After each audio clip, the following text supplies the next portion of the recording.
1v1 Okihazama. If you remember my Hawk versus Sturm, I lost in that game, but I'm hoping that from the knowledge that I gained from that game, as well as my knowledge from, I believe it was this player right here in that red text, he beat me in a Rachael with his Rachael against my Andy, and I realized Rachael can probably do a lot just to threaten with the super. Like, she doesn't have to use it. So I thought, alright, I'm picking Rachael this time. Oops. Let's show my vision only.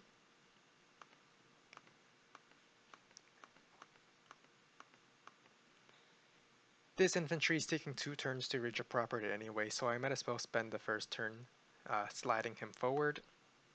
Not like I'm going behind in the capture.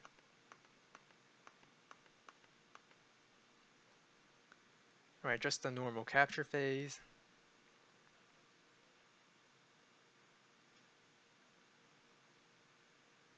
Yeah, nothing much to say about the capture phase.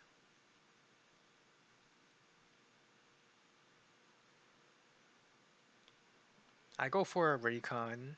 Uh,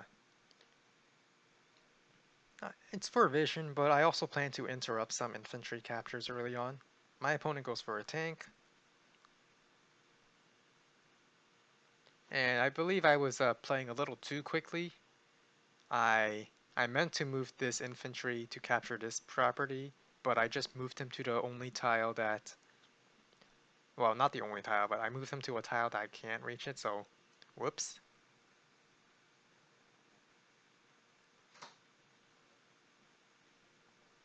And this time, instead of going back to pick up a second infantry, I learned from my last game that I only need 1 infantry to go down here with the black boat, so I just kept my black boat here to pick up the infantry.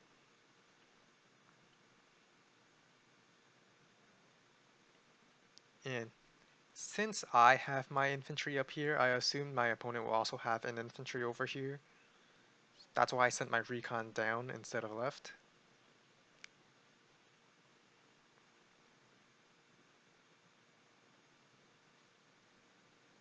I go for an artillery. I think it's mostly because I couldn't afford a tank, or maybe I could. But I know artillery is slower than a tank, so I intended for my artillery and tank to arrive at approximately the same time. But my recon is there giving me vision on the bottom, and I see his infantry walk in here. And he got his infantry trapped by my recon, and his tank couldn't exactly go all the way around to attack. Well, actually, wait a minute. 1, 2, 3, 4, 5, 6. Where was his tank? Oh, his tank could have definitely attacked, but I guess he expected a tank nearby to support it. I had an artillery instead, but I suppose a little bit of caution is fine. I know he has an infantry down here, so I put my artillery here, cover these 2 units, and I'm able to shoot into the woods if I want to. Just 1 infantry needed, I don't need 2. These infantry can capture these as normal, and the black boat will help me capture this port faster.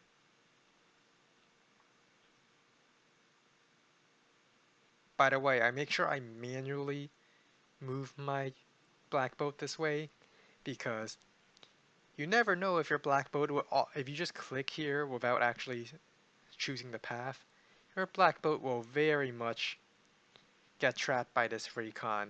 That's why I almost always leave my recon here, just in case I can trap the black boat, but just something to be aware of.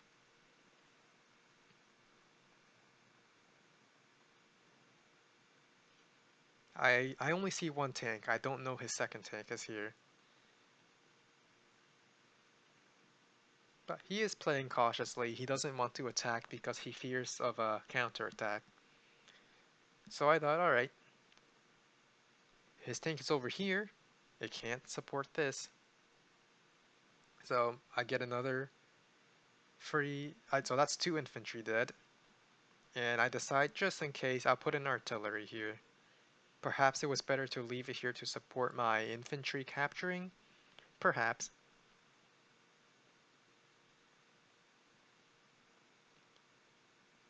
But going over here, I feel like it's a little bit overextended, so I'm just going for this property right now. And I'm not even close to defending this property here. He gets a shot on my infantry and covers his tank with his artillery. Alright. I don't see the artillery, so I think, alright, I'm getting first strikes on his tanks. And I can move my artillery in, so it's perfectly, I can attack right now. I don't know why he picked Jake though. This is a tier 3 game. Maybe he was just uncomfortable picking tier 3. I mean, I'm uncomfortable with tier 3 as well. I moved my infantry, got trapped by this infantry, but so I got trapped by this infantry, so this infantry is actually up here and not on the city. This is mostly just to scout further to see what's there, but by the chance that it could do some damage to your artillery, I might as well just soften it up for now. And I got my battlecopter that can support these two tanks. He got an anti-air that I'm not aware of. And since I had the money, I bought a tank and... No, I didn't get an anti-air. I think that was next turn. Yeah, that was next turn. I will have 15k exactly for a tank and anti-air. But I do get that anti-air eventually. He gets a shot on my tank, but he doesn't kill it. He kills my recon though, so that was a little sad.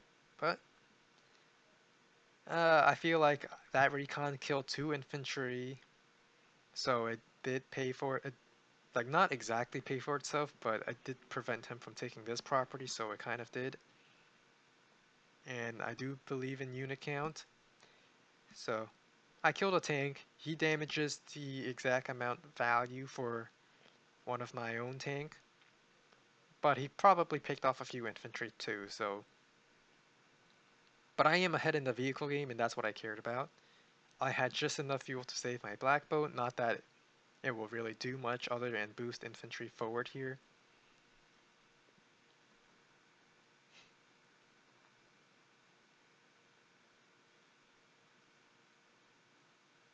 And he goes for both of these properties. Alright, I have 2 infantry. I can probably pick one off. So even if I can't defend them, I know I can like continue killing off units like effectively. He goes for my property, but I can get rid of it. I saw an anti-air, so I know not to send my battlecopter in. At least not yet. I suspect that he might use my city here to sit on it for the property defense as he attacks this tank.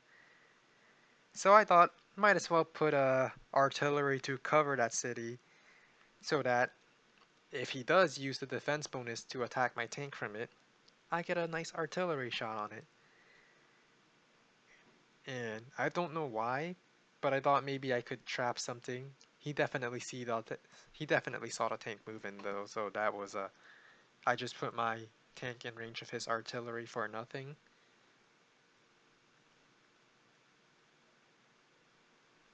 So he captures one of my properties, but it's fine, because I got a kill, and I believe I was ahead in the KD, since I was...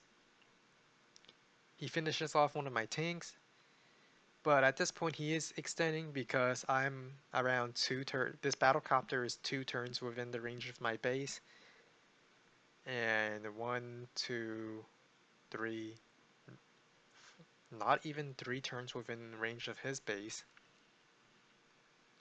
These tanks are in 3 turns, but yeah. He is a little overextended right now, and that medium tank is not arriving anytime soon because it has less movement.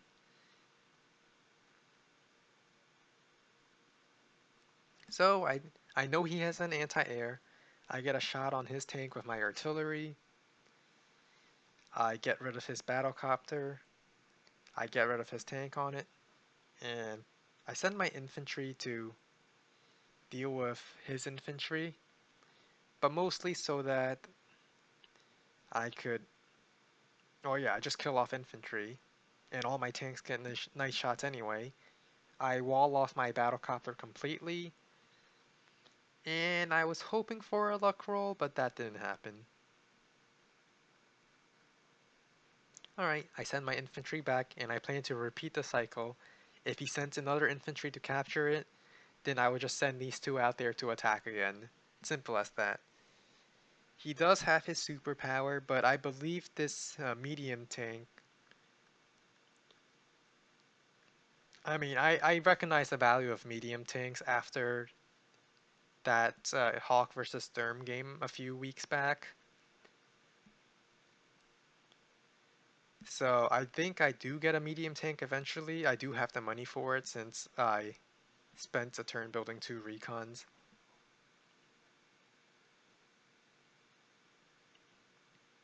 But he has his super.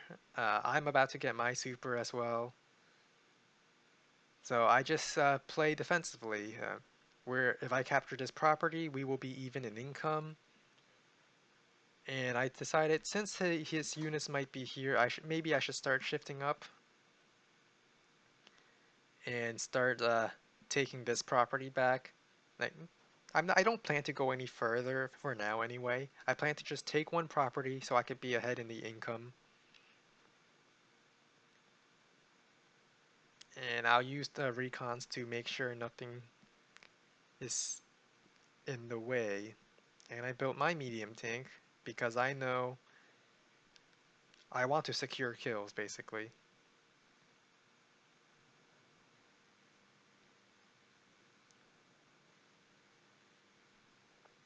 So not much happens. I only see that his infantry pulls back. I don't think I ever saw that APC, to be honest. But I move my recon forward to scout ahead. I see that he has a medium tank. And with Jake's super, I know that medium tank will have a movement tile of 7. So I decide to get in a defensive position. I decide to start capturing up here. I check to see what's in the forest. I see nothing in there, so I thought I might as well sit on the forest myself. And if he attacks...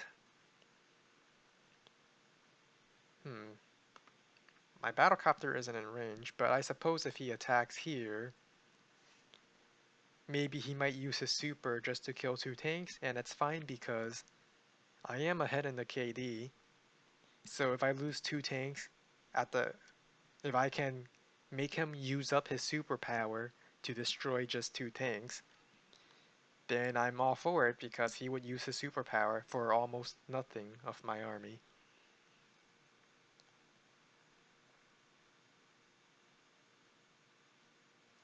But I see his units going up, so I decide not to press my attack.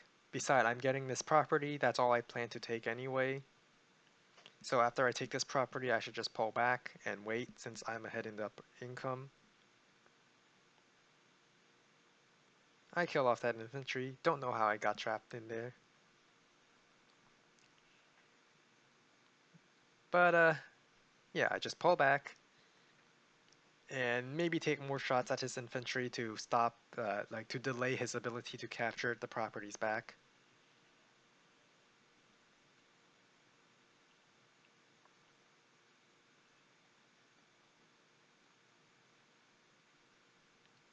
Right, I'm still like trying to stay away from his +2 movement.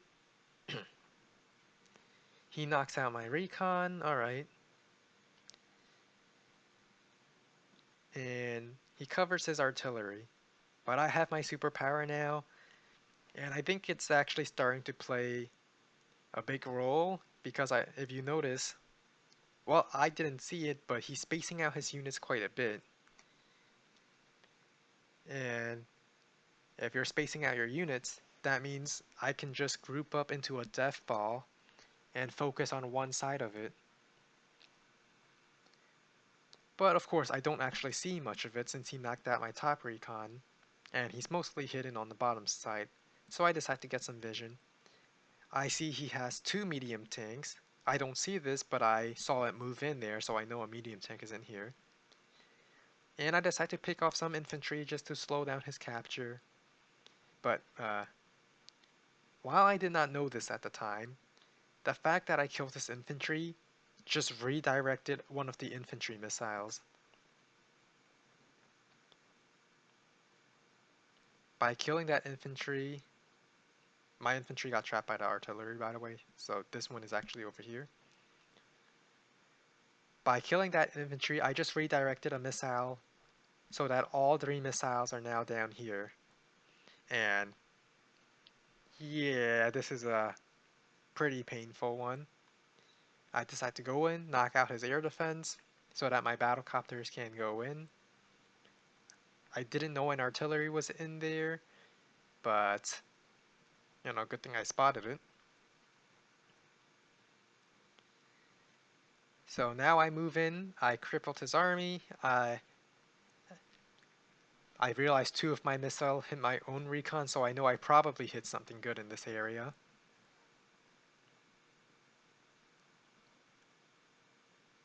But I built another medium tank just to match his medium tank.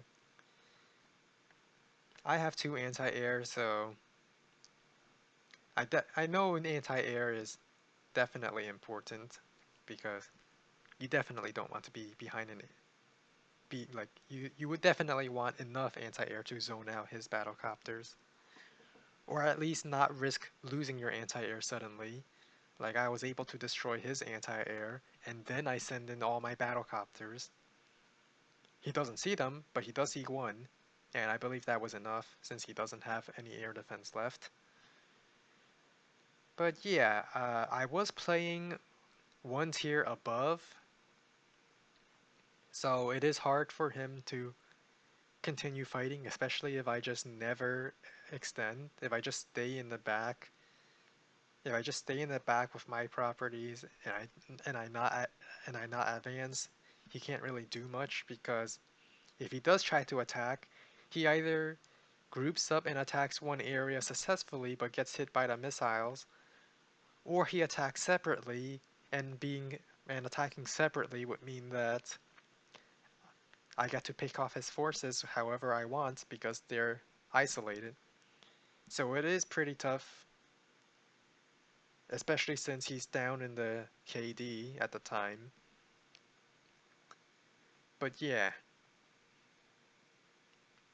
I typically don't tech up that often because I know that, well, I prefer using light, faster, and more quantity amounts of units rather than expensive medium tanks. But I've been starting to build more medium tanks now because I know that I can't just use battlecopters for all my tank offenses, like for all my anti-tank weapons. I know from that recent Eagle versus Max game where he could just block off my HQ completely, that game, he had enough anti-air to completely zone off my battlecopters. So I definitely needed a medium tank of my own to contest his medium tank, even if I have a weaker medium tanks. But that was this game. I think I'm starting to tech up more often, a little bit more often now. I still prefer battlecopter spam, but definitely need to adjust for new things.